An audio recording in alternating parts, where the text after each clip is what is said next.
Charlotte, what is the biggest fitness hack that is an absolute lie that doesn't work? Spot reduction. What is spot reduction? Spot reduction is like, for example, if you have started out at the gym and Instagram senses that you're doing that, the algorithm hits you with here are 5 exercises to get your 6-pack abs and to remove stubborn belly fat. That's spot reduction. So you get a lot of clients, as a coach, you'll get a lot of clients going, I just need to lose this tummy. Like everything else is fine. I just need to, what exercises can I do to lose my fat around my inner thighs? What exercises can I do to lose the fat around my tummy? That's spot reduction. So it's like reducing fat in a specific area. The only way you can reduce fat in a specific area is if you get liposuction. If you just want that specific area. So why is it so popular? Because yeah, it's very true. Like you can't choose where you lose the fat. You know, you just have to be in a calorie deficit and it comes off most of the time genetically, right? So I heard yesterday, misinformation about fitness averagely gets around 3 to 5 times more views than like real information. Mm-hmm. So misinformation spreads that much easier because it's contrary to what everyone else hears.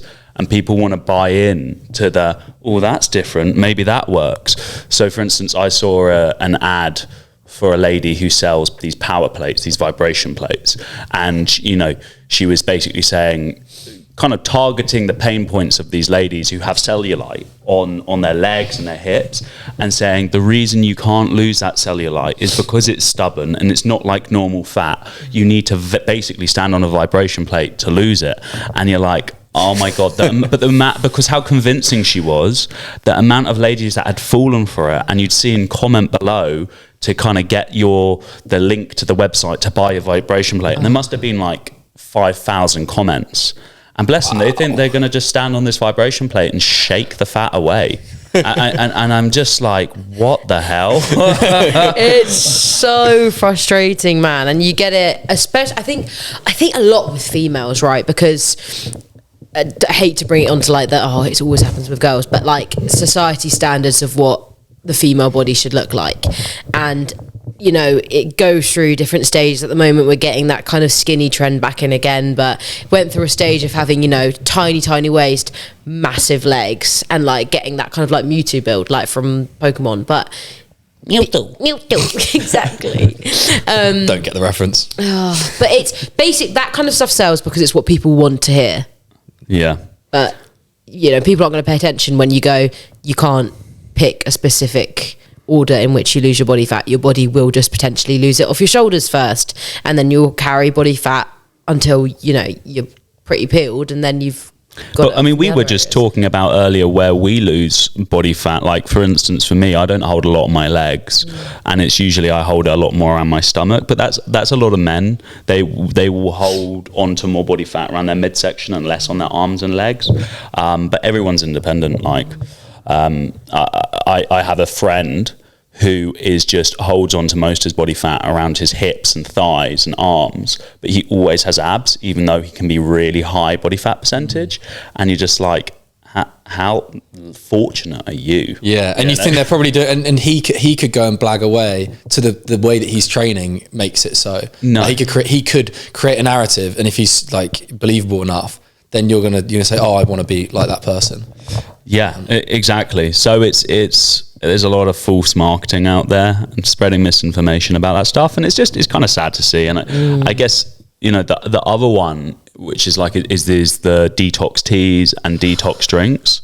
I'm like, no, that's what your liver and kidneys are for. If you're eating somewhat a healthy diet 80% of the time and getting adequate fiber in, which is going to help your microbiome, you're getting good fruits and vegetables, high protein. Like if you're eating a healthy diet, you're going to have a healthy gut microbiome, and you don't need to detox your system with a tea or a special drink. And that, again, it kind of buys into this narrative where someone doesn't know that much. They see someone saying, the reason you've got all this bloat is because you need to detox and get all the toxins out your body. And you're like, no, this person just needs to stop drinking so much alcohol, try and reduce their stress, sleep a little bit more, maybe start exercising and clean up their diet. Like those are the factors they need to do to reduce inflammation, not just add a detox tea and expect it all to work out. Also, there I know quite a lot of girls who've used those detox teas and they've got like UTIs from it. And yeah, that's not ideal. They got a UTI from a detox tea. Yeah, I'm not going to name names, but there's a girl I knew not gonna call them out. specifically. Yeah, I'm not. But she was like, "Yeah, I got a UTI because I use like the skinny tea or whatever it's called." Also, on Does that she know topic, that it's from that specifically? well, it was like 2 + 2. She wasn't What's it messing equal about. then? Is it 1 or 2? 4. 2 + 2. Anyway, also, guys, on that same topic, a lot of targeted marketing with like cortisol belly. Oh yeah. Lower your cortisol and like really demonizing cortisol as a hormone when actually, yes, you don't want to have loads of cortisol in your body, but you actually need, if you didn't have It's there cortisol, for a reason. you'd die. If you didn't have cortisol in your body, you'd die. Yeah, you need It's cortisol. the thing that wakes you up. You need it high in the morning, so then it's less in the afternoon. It's just another trigger word at the moment. Like they come around like, before it was carbs and, then fats were bad. And now we're getting into the hormones and like low T as well. But cortisol was the big one, was like, it's the stress hormone. We don't want any of that. We want to minimize stress, but your body actually requires a bit of stress to actually do anything. So yeah, it's trigger words and they kind of buy into this fear-mongering marketing way, like, oh my gosh, I don't need that because it's making me have a tummy. I'd like to can we unpack the spot reduction, because I think it'd be really good. There's one thing saying that this is a hack or a buzzword that isn't true. So spot reduction being that you can't lose fat in a specific area by training that. Obviously it's a tough one because you can gain muscle in specific areas by training that, but you can't lose fat, and that's where people probably get confused and they say, it's the same for putting on, size as losing size. What is then, that is the myth, is spot reduction. What is then the solution for someone that wants to have the effects of spot reducing? Are they new to training or have they been training for a while? Let's go. You're new to training, and there's just certain areas that you want to tone up. So for people who are new to training, a good buzzword and one that you can actually sell as a personal trainer is, okay, cool, let's do a body recomp. So because when you're new to training, it's much easier to gain muscle because you get newbie gains, to gain muscle and lose fat at the same time. Whereas if you've been training for as long as we have, it's really difficult to recomp. But at the start, your body, because it's trying to adapt to this training so quickly and it's not done a lot of it before, you gain muscle quite quickly and you can diet and be gaining muscle at the same time, as long as you're hitting your nutrition really well. So that's a really good thing to do, where you can be losing fat and you can be gaining muscle and you can get that shape that you're trying to get. Whereas you get some people who, where was I going with this? It's like, do you know what I'm trying to say, Guy? I feel like you can yeah, no, I mean, with the body recomp, the newer you are to lifting, the easier it is to gain muscle. So you can have a really good recomp actually kind of being in a maintenance level of calories when you first start training, because your body's just reacting to this new stimulus and it's just piling the pounds of muscle on in quite short space of time relatively to when you're more experienced. So I find that the higher your training age goes, the better your body responds to maybe doing like a bulking and cutting phase, where you're really kind of pushing into a surplus of calories in order to kind of gain additional muscle mass. But recompositioning when you're been in the gym 5 years plus, it's very difficult to gain substantial muscle mass in that amount of time. So kind of going back to what you were saying earlier is like, if someone wants to spot reduce body fat, they simply have to add, the principle is the calorie deficit. And then what process do you take to get there? Is it, what sort of foods are we eating? What foods do they enjoy? So if someone came to me and they said like, I want to spot reduce body fat, I got a fat stomach. I'm like, okay, well, we just need to lose body fat because we can't spot reduce it. Then you look at, okay, what's your lifestyle at the moment? What exercise do you enjoy? Can we increase that? What foods do you enjoy? Oh, I just really like Doritos. And we're going to probably have to reduce that right down. We could have it in a little bit within the week, but tell me what healthy foods you enjoy. And they're like, okay, well, I actually like potatoes. I like chicken. I like white fish. like soups, and then kind of like, okay, can we base more of our diet around this? And then, so you're just kind of still keeping what they love in their life and the food and the exercise in there, just trying to increase the quantity of that and reduce the quantity of the things that are going to be detrimental to their fat loss, like, you know, sitting on the sofa and eating a bag of crisps with a bottle of wine each night. You know, these are the lifestyles minimize, but common kryptonite. It's not a one size fits all policy, and in my experience, it's really looking at what they're currently doing, working out where they're going wrong, working out what's actually beneficial to their health, and just trying to do more of that and less of the bad stuff.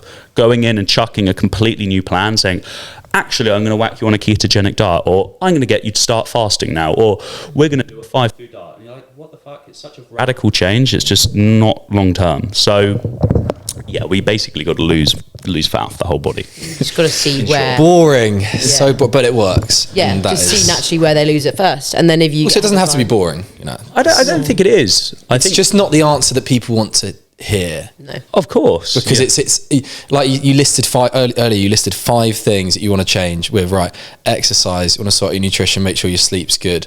You know, reduce plus stress. Compare that to taking a detox tea. Yeah, that's a lot of effort. Yeah, of course. Or Ozempic. What?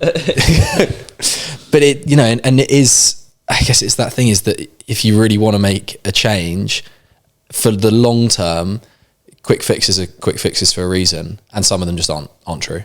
Mm-hmm. Quick fixes mean quick rebounds as well. Just saying. Yeah, get that. Crash dieting. Have you had a point in your life when you've gone for a quick fix and been surprised that there's a quick rebound? Oh yeah, I know like last episode we've covered, you know, what's kind of the most radical things that you thought were a hack that you think would make long-term progress, and it absolutely backfired. Oh yeah, Sean T's and San. No, at school I literally did 1 meal a day, and I was doing the 1 meal a day thing, but I was also like playing such high level rugby, working out twice a day, and when it got to that evening, I was making myself almost sick. The amount I was having to get like 3,500 calories in the evening. So you'd eat the meal at the end of the day. Yeah. So you'd eat everything empty. Oh man, it was just awful. I was so drained throughout the day. Who told you about this? Huh? Some YouTuber. Yeah. Like fair. Saying, you know, and that sucked. Yeah, fasting. I can remember I couldn't even focus in class. I was like, I'm gonna die. Fasting's so depressing, man. I can't do it. I can't. It makes me feel so ill. Yeah, it works. It can work for some people, but some people it just doesn't work for. It's not like again, it doesn't work for everyone. That's literally it as well. You get a lot of people like on the topic of fasting. You go, well, I'm fasting now and I've lost X amount of weight. It's like, okay, well, you've lost that amount of weight because you've put yourself into a calorie deficit. Like, are you happy? How are you feeling in the morning when you haven't had that food? Because for some people it does work really well. For me, my blood sugar level is really low in the morning, so I need food, otherwise I feel really sick. I'm really, really crabby, and it doesn't matter for how long a period of time I kind of do that fasting for, it just doesn't work for me. Yeah. But people that, you know, you're losing weight because you're just narrowing down that window of eating, so in turn you're putting yourself in a calorie deficit. It's just putting yourself in a calorie deficit. It's not a magic diet, you know. Well, I guess kind of leading on from that is like the demonization of sugar. And, you know, look, sugar is inflammatory and it's not necessarily the best for your health. But performance terms, having it shortly before a workout, for instance, Saturday, I had a small breakfast at 7 and then I had work back to back. And I was due to train with Alice. She was coming over. And I didn't have the opportunity to eat. And, you know, slow release carbohydrates, you want that 2 hours before you work out. So my only option was something super fast release. So at the retreat thing I was doing, there was like biscuits we were handing out. So I had like 5 chocolate digestive biscuits, maybe even 6. I was hungry. So then I kind of ate them on the way over, got here, and I was buzzing. I was like, I'm gonna fuck up the weights right now. And I had like a super effective workout, and that's where sugar can be used for your advantage, rather than, you know, it can be used as a performance enhancer, because no other food I would have eaten then would have given me that kick of energy prior workout. once you're into the flow of it, you basically use it all up. So yeah, I think it's the demonization of sugar when you're looking at performance terms. Like, I mean, look at most successful bodybuilders, powerlifters, like they're all having fast release carbohydrates, intra-workout, pre-workout, post-workout, to keep their glycogen levels decent throughout the day. So yeah, there's a kind of another one, which is a bit of a buzzword at the moment, where it's really kind of like, okay, you need to take into fact dosage, timing, and other variables rather than just demonizing the ingredient itself. So yeah, that's my fuck the people who hate on sugar all the time. Oh mate, whenever I'm on, like, if I do a session on the watt bike and it's an hour to an hour and a half, I'll always have a bag of sweets. Yeah, like I always have something there. Obviously, it is predicated by the fact that diet or your nutrition is decent anyway. Yeah. So that it is specific for it is specific for the workout. I'm not going to, on a day that I'm not having it, deliberately then go and smash a whole bag deliberately, right? I'm not going to deliberately go and do it. Yeah. It might just happen, accident. But I'm not going to go, I need this sugar because I need energy to watch a TV program. It's like that glucose goddess lady, isn't it, on Instagram? She's a very much like a low. She's low sugar vibes. I haven't come across her. She just does anything to offset a glucose spike, but I can kind of see the purpose, like for maintaining somewhat consistent levels. So she's recommending having like protein and fibers and healthy fats with meals with carbohydrates in.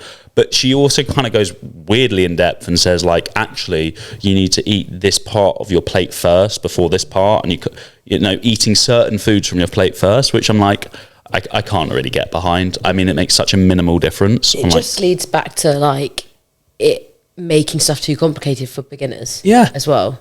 I mean, like, most people just need to stop eating as much like ultra processed food and reduce their alcohol intake. Like, that's the bottom line.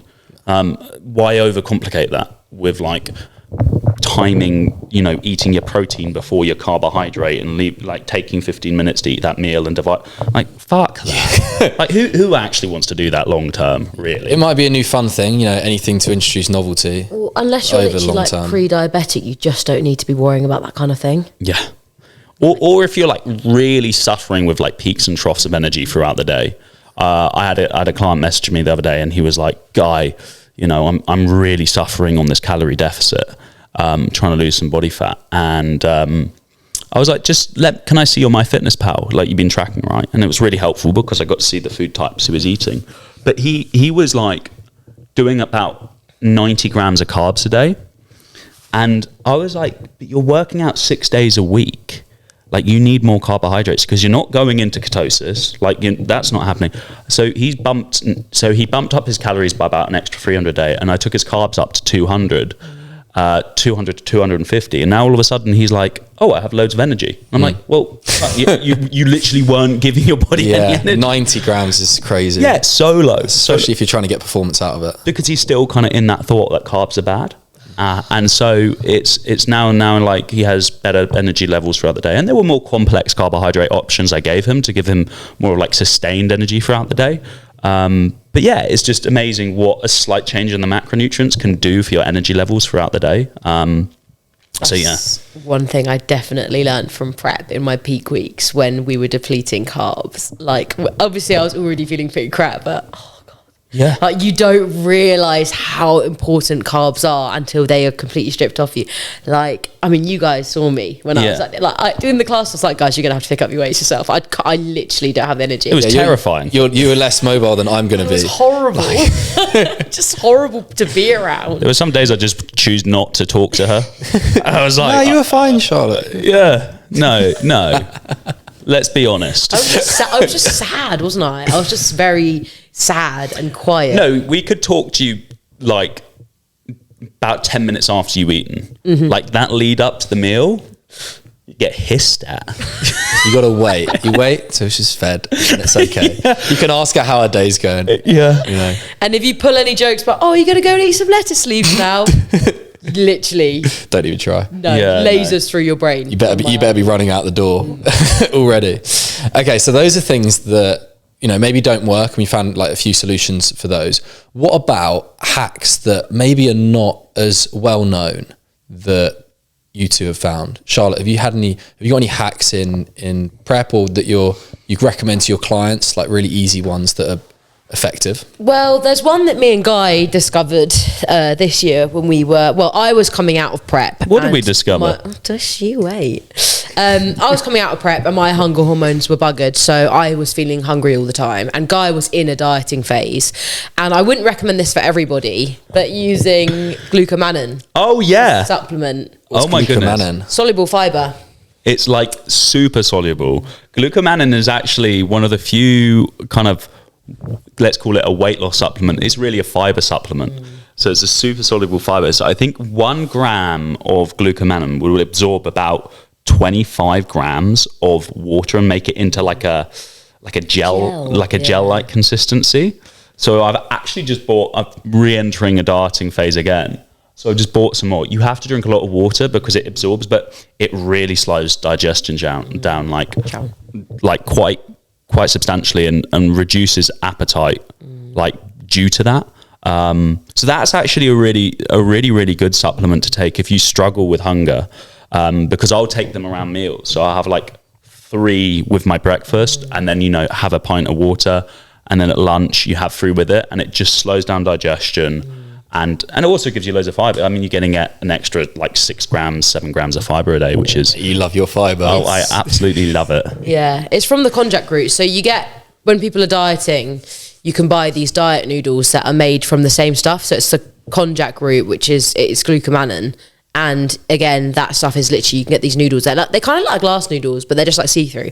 And a whole pack of them is like 20 calories. And that's a great dieting hack as well. If you want more volume in your food, you can use those. And you do like as Guy said, I can't stress enough, you need to make sure you're drinking enough water, because otherwise you can get quite dehydrated, you can get indigestion. Like, I'm not saying you need to go out and get them straight away, but it was quite a good thing. Yeah, I think as long as you don't have an issue with drinking water, I think there is a pretty safe supplement to take. But yeah, I mean, within the first week of doing it, you do notice a difference in your hunger levels. So like, let's call it the natural Ozempic. It's not going to be quite as effective, but it does, I'd say about a good 10 to 20%, your appetite is down. And at what point would you introduce that in terms of... I don't think there's any disadvantages to taking it long term, really. I mean, you're slowing down your digestion, you're getting more fiber in your diet, you're drinking more water. It's generally a real positive outcome on your health. Maybe if you don't want to take it, well, it's tedious taking pills, right? So maybe dieting phases, when you're consciously trying to lose body fat, introduce it in. Definitely. It's like, don't just take it when you're like in maintenance. You just don't need it. Like, it's more in dieting. When the dieting starts to get a little bit more hard and you're feeling hungry quite a lot, it really helped me for sure. Like, I think I was kind of coming out of the tail end with my hunger being like messed up, but I did find that it really helped, because I'd have my meals and I'd just be like, right, what's next? And I started taking those. I was like, oh, I feel like I'm not thinking about food as much. Like, it does help. Because I originally found it as I just needed to increase my fiber intake anyway. So I started and then I did deeper research and worked out that actually people use it as an appetite suppressant. So I didn't originally take it for that, and then I was like, oh, this is cool, I'm less hungry now. So yeah, that's actually one of the best ones I found of recent. It was about a year ago, wasn't it? Good. And an alternative, I would say, so that is obviously on a somatic level, like, feeling hungry and kind of suppressing that hunger, is a non-supplement would be not shopping when you're hungry, and meaning that if you've just been to the gym, that is the time. If you don't have food at home that you can eat and like good food to get in, you are at the highest risk, speaking from experience, of going to the shop and just going through the bakery aisle, getting a packet. I mean, they all sell a 4-pack of cookies. It's ridiculous. Yeah, and it's I also, really just only need 2. You psychologically tell yourself as well, oh, I've just worked out, I can have some cookies. Yeah. And then it's just like, well, no, no, you can't. Probably going to end up eating more calories than you burn. Yeah. Double, triple. It's one of the biggest reasons I see people not lose body fat when they start at the gym is because they psychologically tell themselves that they think they're burning a lot more calories than they actually are. And so they kind of eat back those calories. And then sometimes you see people join the gym and they increase their body weight because they're like, oh, I must be burning, you know, an extra 10,000 calories a week now. I'm like, no, you're not. 3 famous words. I've earned it. You've earned it. You can have those. You've earned it. It's like, that's not how it works. I mean, to be fair, it is like the sessions, if you're training hard, the sessions are so much harder than it is, you know, to eat the food back. It's so easy to eat it back, but it's so hard to train. It's got an outsized, you know. How hard is it to burn 500 calories compared to eat? Let's be honest, we could eat 500 calories in about a minute if you know. God, should we do a challenge? Yeah. How quickly can you eat 1,000 calories? There's a guy on social media he does these. He's like a speed eater, right? And he'll eat 10,000 calories and then run to burn it off. And it is, you know, it's not the best thing for his health, but as a visual representation of like the difficulty to burn that, but he is hilarious. He'll do it like immediately after. So he'll like do like a 3,000 calorie milkshake with a pizza. And then, you know, immediately after he goes running and you just see him suffer like bad. But, yeah, it's somewhat of a decent visual representation, but people forget about like your basal metabolic rate as well, etc. Like most people are, if they were to do fuck all day, they're burning maybe 1,800 calories ish, and then exercises on top of that from your daily movements. Mate, when I was in the US, I had the craziest time at a supermarket. You know, absolutely mental. Walked in, went to the bakery section, was like, this makes sense. It sounds like I'm having a rave in a supermarket. I went in and I was like, right, I've had, you know, trained pretty hard. I deserve it. I've earned it, right? I've earned it. I go in and I'm like, oh, well, yeah, apart from the peanut M&Ms that I have once a week. And just like crack out there, they put something in it. But I go over and there is a slice of carrot cake. A slice of carrot cake costs $2.50. So pretty much £2. Yeah. Standard slice of carrot cake, nothing fancy about it. It's not like a massive portion, just, you know, a bit bigger than a slither.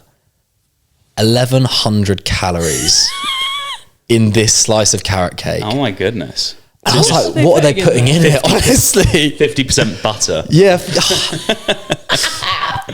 Butter. But I looked at it and I just went, I've done a hard session. I've done a session on the bike. It's been an hour and 15 minutes. And it is an intense session, probably about 1,000 calories, maybe even 1,100, pushing it. And all I need to do and it's not even replenishing anything, right? It's just purely calorie matching, is eat a slice of carrot cake out there. And don't get me wrong, obviously it's America, but I looked at it and I went, even for America, that is mad. That's outrageous. And less than $3. Yum. Yeah. So making me want to eat some carrot cake right now. But luckily we don't have any in the office. So that is not shopping hungry, and that is all about creating an environment at home that when you are having cravings or you are hungry, especially when you have that kind of blood sugar spike, or no, it's the blood sugar low in the evening. But I guess what I've been using, so the only sweet treat I really have in my house is like 70% dark chocolate and dates. So whenever I do get that craving or need a kind of quicker hit of sugars, it's like a chunk of that in their date, which it's so tasty. Like you guys have it all it's so good. But at least there is some form of nutritional value out of that. Fiber. You know, there's fiber, and then there's some iron within dark chocolate and some other magnesium, some other nutritional benefits. But it's kind of like on that cusp. The darker you go, the better it is for your health. But for me, that 70, 75 is like dark enough that it's still tasty. And also, you're not going to scoff a whole big bar because it is. Yeah, it's a bit too rich. Like honestly, like we have 1 or 2 squares max as a snack, and it's like, hits the spot. I'm never going to have more than 2 because I know that it's a shared thing. Yeah. I mean, that is maybe another hack, is having some sort of accountability where you tell someone that you're going to do something, and to use the idea of like status and your social image and reputation and how you want others to perceive you, because even if you want to deny it or suppress it, or just if you are someone that really doesn't care, make the use of other people's opinions of you to form healthy habits. That's why accountability works so well. That's why coaching works so well, because you're holding, like, you know, you're getting someone to open up to you and tell you exactly what they want to achieve and why they want to do it. And then it's when they start not acting the way they should be in order to achieve their goals, you're like, hey, what the hell is up, you little chicken person? You're freaking chickening out of your goals, you little lazy lump. Chicken. And what do they say? And usually they're like, oh yeah, it's just been busy. I'm like, what? Life's busy, man. Your goals, you just don't want to give up your goals because your life's got a little bit busy? Nah, that really grinds my gears. You really grinds my gears. Yeah. Family Guy. Love that. That's what we should do an episode on. Family Guy. What grinds our gears? What workout does Peter Griffin do? The eating carrot cake slice workout. He's definitely eating a lot of carrot cake, Peter Griffin. Carrot cake, beer, a lot of beer. Something to get his nose Walking blocked. to the He's pretty drunken nasal, clam. isn't Yeah. he? That would be a nice lifestyle to live for about 3 months until you start to feel like, what is going on That in myself? Australia, didn't you? I did, yeah. I literally committed to the like Australian fat person lifestyle, driving an RV up the freaking East Coast for 3 weeks. Sounds like a good life though. Well, yeah, it was just beer every evening, eating fast food, occasionally going for a run or some push-ups and making myself somewhat feel better about myself. But then I was like, no, I'm a trucker now. Yeah. I'm a trucker. 5 push-ups and then you've earned it. Yeah, I did. You wake up in the morning, you do nothing. I've earned it. Yeah, I've earned it. you know, there was some shifts where you're doing 12-hour drive days, and like, I guess let's try and tie this into somewhat fitness, but I became so normalized with doing 4-hour driving shifts and alternating with Jacob back and forth. So some days we did 12 hours. That the 4 hours didn't seem like a long amount of time to drive. But then I guess if you tie it into fitness, like once you get into that routine of, you know, working out 4 times a week or whatever, it doesn't seem that hard anymore. So now I, you know, do a 2-hour drive or a 3-hour drive. Oh my God, that's so long. Like, so boring. But then I always take myself back to, no. When I was in Australia and I was driving up the East Coast, like I was doing, you know, 12-hour days. I was like driving for 8 hours, and sometimes without music, I'd just be raw dogging it.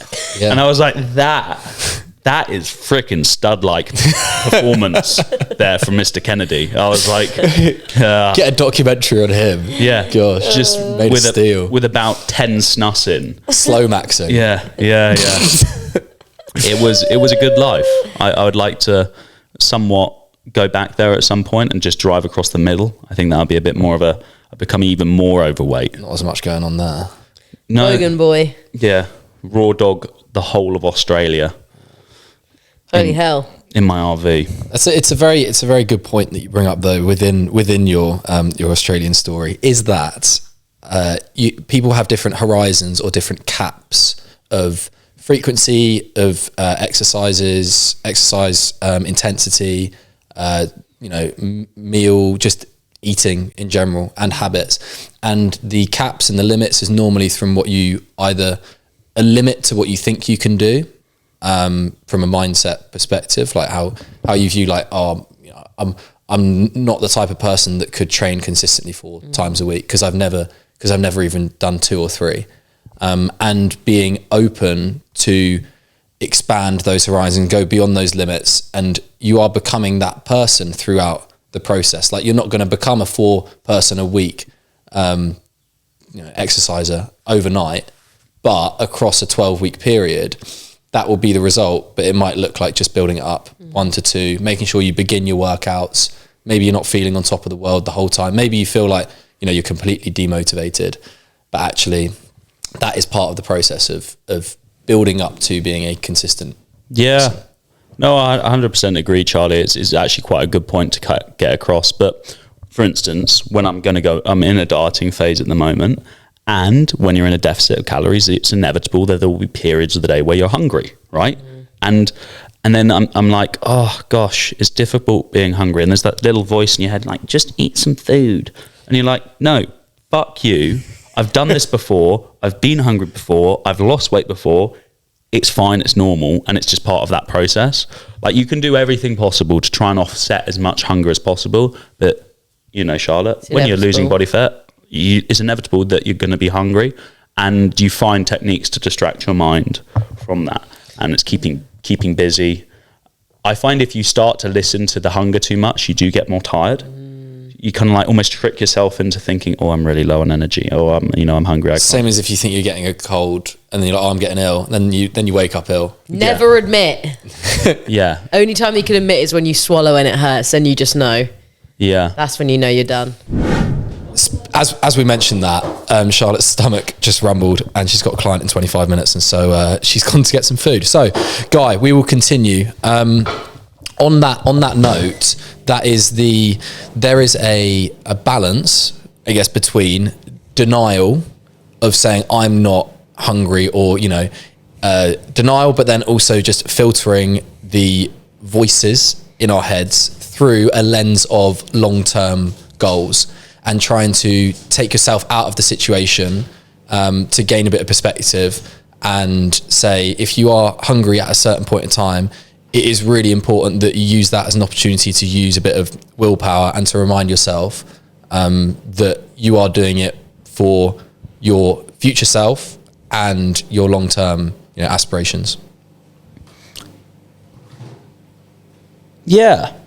I mean, you put it so well, Charlie. I don't really know how to, go into that, but for me, it's just constantly reminding yourself of if you have previous successes, and I'm always big on blueprints and building that blueprint out for yourself, is reminding yourself of those successes you've made in the past and learning what led to that.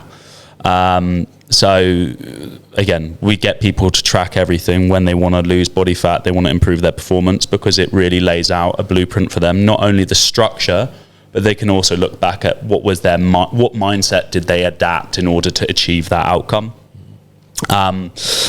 So for instance, now in my head, I've got a run to do today, and part of me is like, okay, well, have I got enough energy? Do I need to eat before? Do I eat after? When is my energy dip going to be? And I start to ask myself all these questions of what nutrient timing do I need to have? But to be honest, I just need to do it. Mm-hmm. And that's the most important thing. And that's a way to talk yourself out of an activity, is to start overly processing the other steps and the minute details around what might need to happen before you do it. So I've probably got enough carbs. I had like a decent carby breakfast. Like, I am fine. But your brain starts to like saying, oh, maybe you need to eat before, and then you've got to let an hour for it to digest, and then you need to do your run, and then after that you need to have another. Like, no, just do it. And I think 100%. If you are trying to create perfect conditions, by creating perfect conditions and not just getting something done imperfectly, you're actually creating the excuses to not get the progress done and get the run done. Yeah. You don't need to do everything perfectly. I mean, it's progress over perfection. It's completion over perfection. It's contributing something over, perfection. And that is it. I think an actionable one that I've had, which is really, really, it's super simple and it is kind of trite. It's a little bit common, but it's a massive game changer, is for reminding myself of what I'm trying to do, is Post-it notes. Mm-hmm. And having a constant reminder and putting Post-it notes on the bathroom mirror. Yeah. Because I know there's not been a day where I'm not going to brush my teeth. I know that's going to happen anyway. I don't need to build that habit. That is a habit that I hope most of us have in the morning. But putting a Post-it note on the bathroom mirror so I see that and it reminds me and sets me up for the day. The one that I put on the mirror when I was out in the US and I was going through a lot of kind of pinch points of injuries out there, was a podcast that I listened to, a guy called Bill Beswick. He's a sports psychologist, he was England coach for basketball, Derby County psychologist and stuff. And he has this quote, which just goes, today, fighter or victim. And I had that on my bathroom mirror, and every time going through an injury, being like, right, can I be active about this, or am I going to be passive? Like, what can I choose today when there are going to be uncertain things, unpredictable things that come up, just to bring me back to baseline and to bring me back to those kind of principles of, am I going to react to adversity with a fighter mentality and lean into it, or a victim mentality and shy away from it and make excuses and complain? Yeah, I'm such a big fan of the post-it thing, but it's a lot of the time people know exactly what they need to do, but they just need to be reminded. 100%. And you know, the amount of conversations I have with people when they kind of onboard onto my coaching plan or at Barn Gym, and they're like, oh yeah, I actually knew that. I know that. I'm like, well, you just need to remind yourself on a daily basis that you do need to do that, or you need to hire me or one of the other coaches in order to do that. So yeah, most of the time people know exactly what they need to do. It's just having a daily reminder to push them, or a weekly reminder, however frequent that needs to be. Maybe the frequency of being reminded needs to be increased at the start, and then it can be reduced once that habit gets embedded. But kind of going back to that habit of brushing your teeth, something I like to do with people, which is a bit of a hack in order to get good results, is stacking habits. So for instance, I've got some clients in their 60s and 70s who struggle with balance. And what I get them to do every time they brush their teeth, they stand on one leg. And, you know, we start off with that small progression, and then we can progress to like raising the knee and bringing it out to the side, or moving the foot around to offset their balance. But it's such an easy thing to do because you're already brushing your teeth every day for 1 or 2 minutes or 3 minutes, depends how well you brush your teeth. But all of a sudden now we're getting an extra, 5 minutes of balance drills a day from just stacking one habit on another. So it's so easy. And there's so many ways to stack habits. I mean, some people I get, like, who don't move enough daily. Every time they take the stairs, they have to do some squats at the top, or go up 2, down 1, etc. Like, as long as no one else is around to see it, not making ourselves look like an idiot. But again, just like small ways of getting people to increase the amount of the energy they expend, and that compound interest over time can be radical. So yeah, stacking habits. What's your experience with stacking habits? I'm so for it. Stacking habits, for me, a lot of the time it is the things that don't take, it's not that much physical effort, but I just can't be bothered to do them. Like stretching after a run. I will always do my rehab or stretching when I'm watching TV. Yeah. Or watching a YouTube video, or watching a podcast. I will, combine those activities that I'm listening to the podcast anyway, or doing something I want to watch, and then just chucking something in rather than sitting on the sofa, is being on the floor, getting a yoga mat out and doing whatever. And I extend that to actual, effortful exercises, but maybe not so much, is that if I want to listen to a new album that's just come out, then I will go and get on the bike, if I can, and just use that hour to listen to the album. And it just so happens that I'm getting an extra bit of work in. One more that I have used that has been really important is if I wanted to introduce something extra into my training. So if I've highlighted that there is some sort of mobility that I'm lacking, I'm feeling a little bit more stiff, but I'm already going to the gym 3 times a week, is I will add it into those 3 gym sessions. And I will do them, for the most part, I might do them before I start anything. So I make a deal with myself once I go into the gym that whatever I'm trying to do, as long as it doesn't impact the rest of my workout like in an adverse way, is do the mobility or do the core exercises, and that is my entry to the rest of the session. And so it completely gets rid of any sort of like, you are just adding to something that you're already doing, rather than creating a separate task where you are then relying on getting that like activation energy to start the habit, which takes so much energy. And it's the reason why we don't really like get stuff done, is we don't start it. Yeah. What have you got? Have you got any things in particular? I hate doing mobility and flexibility stuff. So I just do 5 minutes of the mobility. I at least try and do 5 minutes of mobility with every PT client and every class I take. So if I'm coaching 25 hours in the week, Hell, Charlie, you do the maths. Yeah. That's 5 minutes every hour? 125. Yeah, 120. 2 hours. Yeah, just over. So an extra 2 hours of mobility in a week. Mate, I found my mobility since doing that since June. Oh my goodness. And you don't even think about it. It's not like, oh, I've got mobility. You literally just, because you're demoing the movement anyway for the mobility, like, look, a lot of people aren't going to have that privilege in their life where they are taking, multiple sessions a week. But it's so easy because you demo it and you think, I may as well just do the mobility exercises now. And it drastically improves it. Yeah. And that's an example of a fitness snack. Yeah. Which is something where, you are just getting a little bit in at multiple times in the day. And it can be, obviously, yeah, someone might not be working at a gym and can do loads of mobility stuff and they're stuck at the office all day.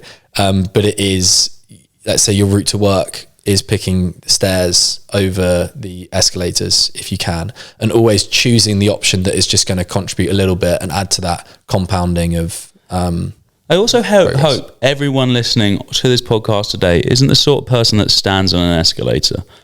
Got to walk up it. That grinds. I every time I walk up an escalator, I think, why do 70% of people stand?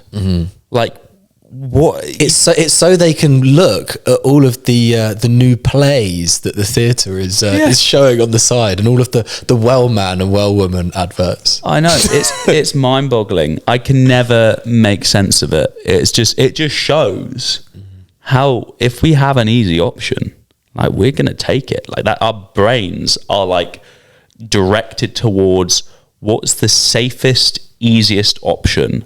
And it will always be drawn to that over the option that, expends more energy. It's like an energy conservation thing. But yeah, it annoys me. So sorry if I offended anyone who listens in right now, and they're the sorts of person that, stands on an escalator, but you are the sort of person that I can't truly understand. Don't come to the gym. No, do. But start walking up the escalator, please. Yeah. I mean, it's the epitome of lazy. Unless you got an injury or you got suitcases or something. I can understand it, but if you're a somewhat healthy person, you got to walk up there. Also, it's just waiting behind people is just, I don't know. Yeah, makes you feel you can't stand in line. It's just conformity. Yeah, ultimate form of conformity, standing on an escalator. Well, queuing in general, we do it quite well in this country. I mean, I was at the Wes Anderson exhibition in the Design Museum on Sunday, and I was amazed that there was the Fantastic Mr. Fox section with all the puppets. Have you seen Fantastic Mr. Fox? No. Okay, never mind. I haven't seen. The listeners would have.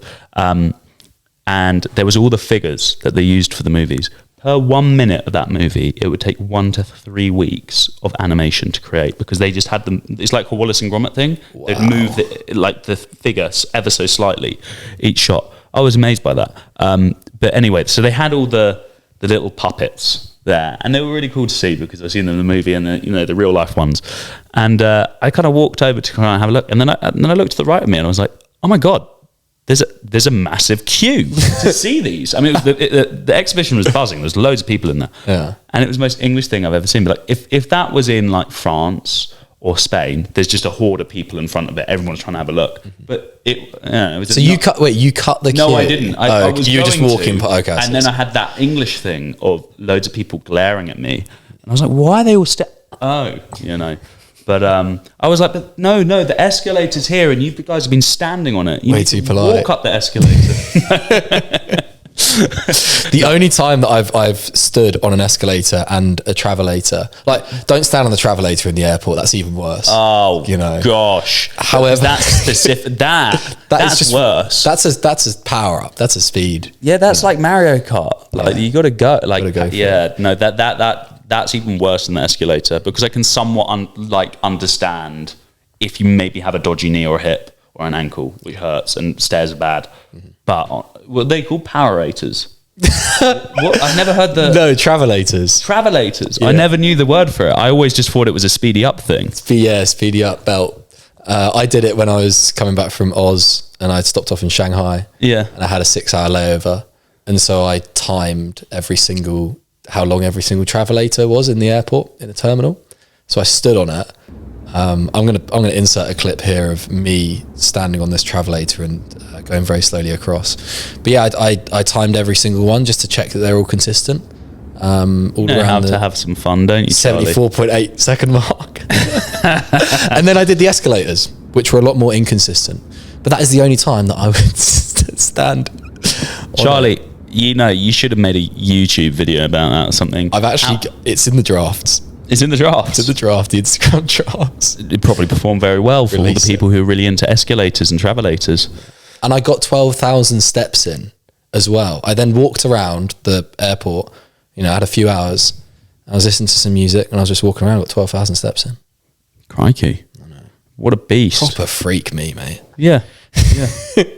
Well, isn't it in the States, I'm going back onto the man, the bane of my life, Paul Saladino. He's been working hard to get pull-up bars put into and like calisthenics gyms into airports in the US, which I actually thought was, actually quite a cool idea. If you're having a layover for a long amount of time, and you're aware that they, like, the worst thing is you're not aware that they have a calisthenics gym location at this airport, and you don't have a spare change of clothes. But if I knew I was going to have a 6-hour layover and there was a gym there, you put some gym wear in there and you can go and use their shower facility perhaps. That's a pretty cool way. It would also normalize it. I mean, it's like being in a gym, being in an airport and doing like gym stuff. I mean, it's all well and good saying, oh yeah, just don't care about what other people think. It looks weird. You're doing a stretching routine, just sit down and read your book. Yeah, exactly. But if there's like a designated area where you can go and stretch, roll out, do some exercise, get some movement, I think that's a fantastic idea. It goes back to that idea which Nick Brown mentioned to us the other day of having a gym on the train. Interesting, yeah. And I found that so...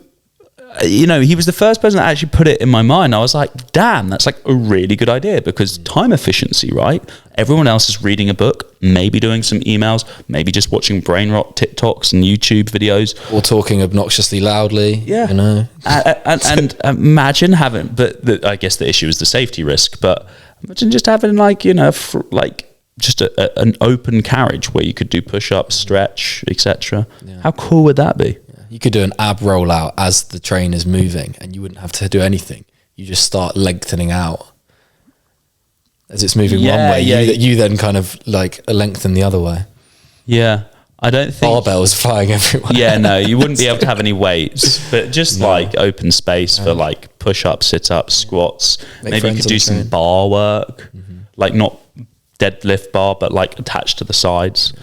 You could have some pull-up bars and stuff in there.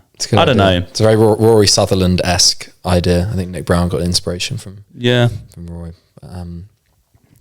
Next hack: phone outside of the bedroom, sleeping hack. Yeah, absolute game changer. I'm not very good at that. Do you use your phone as your alarm? Yeah, and I also listen to audiobooks before I sleep, which is actually really good, which has helped me sleep better. Do you use Sleep Timer on Spotify for that? Yeah, I usually put it on for 20 minutes. 90% of the time I'm asleep before the 20 minutes is over. That's Brian Cox for you. Yeah, no, it's not Brian Cox. The Blade itself. I'm listening to at the moment. What's that about? Well, I'm quite early on in the book, but there's 3 characters: Logan Gorlak, I'm pronouncing it wrong, and oh gosh, this little posh wanker who's a bit of a dickhead, and he's getting trained up. I forget his name. Montgomery? No. Hugo? No, nothing like that. I would remember it when I hear it. It's funny when you listen to a book, I can never remember the names. I could tell you about him. But anyway, I'm probably 100 pages in, and we got 3 timelines. Well, we got 3 character arcs, and I think they're going to converge in the next few chapters. So yeah. Exciting. But yeah, leaving the phone outside of the room is, I used to use my phone as my alarm, use the sleep setting on the phone, and it had a really nice alarm, wasn't aggressive. And then I started charging my phone downstairs, and I used my watch as my alarm. Okay. And I mean, I'm asleep. I fall asleep pretty quickly, but I am, from when I brush my teeth to when I get into bed, I'm probably asleep within 15 minutes. Wow. And it means it's not the first thing I look at when I wake up as well. Because normally... You should have a mirror and just look at yourself when you wake up. Already got that. Do you? I got my wardrobe, one of the doors is a mirror, and so I can see it. I have a lack of mirrors in my house, in my gym. You do actually, yeah. I have one mirror. Where is your mirror? In the bathroom. Oh, in the bathroom. And it's only small. Yeah. And it slightly warps get the some shape. Post-it notes on them. It slightly warps the shape of your face. So sometimes I walk in there at night and I'm like, who the hell is that, man? That is not like, that's not me right now. And it'll be like slightly pinched at my eyes. It'll be like slightly lengthened at my lips. I'm like, what the hell? And then I'll get closer to it. And then I'm like, oh. It's me. It's me. I was like, have I been demented in the night? Like, is this what happens? The place is haunted. Don't say that. Okay, final. Guy, have you got a final hack that we can end this episode on? So, yes, but it goes a little bit off what you told me earlier. But when I was younger, I used to think my life was a movie. I honestly did. And I can remember up until about the age of 11, I'd be like, video, 10,000 and da-da-da-da. And I honestly thought someone was watching my life. And so I really tried to make my life really interesting each day. And then I forgot about it for a few years as I, kind of got into that weird, early teenager stage. And then as I kind of got in 17 to 18 again, I was like, actually, that was a really good habit I adopted at such a young age, not really realizing I was so young. I thought it was like actually someone was watching my life. But the thought that either I'm going to watch my life back when I die, or other people or my ancestors are watching it back, or people are observing what I do each day. So why am I making bad decisions? And it's that kind of third person perspective, adopting that, thinking, okay, what happens if my future children or my parents get to actually watch what I do on a daily basis? Like, am I going to make myself proud? Am I going to make them proud? That is a nice mindset to adopt, because it kind of, your life and your own success, then the outcomes of that aren't just, it's not just all about you. It's about what, are you kind of living up to your potential? Are you going to provide for your family in the future? All these things. And I really like to kind of think of this kind of third person perspective where other people are watching in on my life and my actions and, what I do on a daily basis. I don't want them to just kind of be like, why is he just getting drunk every weekend and not working towards his goals? What's he doing? Like, why is he just being lazy? That's my worst nightmare. Like, having someone look at me and being like, you're not doing enough. You set yourself this goal. Why are you doing all this when it's not adding any value to that? It's that 24/7 kind of documentary idea of, this is, if this is being filmed for a documentary and there's a camera crew with you 24/7, would you act any differently? And it is that accountability tactic. Exactly. And immediately I kind of think, it probably is a little bit further. I could I could be a bit better, but that's fine tuning. How do you balance? Because I think it's, you say that's a 24/7. I mean, it's the basis of potentially religion. Mm-hmm. Is you have that, overseeing, all powerful, all knowing being. It is the thing now. We've got loads of CCTV and stuff, and loads of things in life are created to keep people accountable for that. How do you keep the relationship, the voices in your head for you? How do you keep that healthy, where that you might be using it as a healthy fuel rather than obsessing over optimizing everything? If you've got, if someone's watching this, I need to do this. I also understand my body well enough now that, for instance, for me, Friday night, I switch off. Although I work Saturday, I can switch off on Friday night and play Xbox, watch TV, see my girlfriend, see my friends, and then Saturday night's the same, and then Sunday's actually no work. So there's like, for me, that's kind of optimal for having enough time off, enough time switched off, which is Friday, Saturday night, and then the whole day Sunday, just not thinking about it. So it's necessary for me to do that in order to perform productively the following week. But I don't have any kids, I don't have a wife, my girlfriend lives in London. So it's kind of, what I got going at the moment is so convenient. But yeah, switching off is necessary, right? Like if I didn't do it, I'd just burn out. And I've done that so many times before. So you just learn from your mistakes, and, you know, being able to kind of structure and recover in rest and times where you're not thinking is important. Fantastic. Well, Guy and Charlotte, thank you very much for this episode. Thank you for sharing your hacks. If you are new here, hit the follow button to never miss an episode. We're uploading episodes every Monday and Thursday.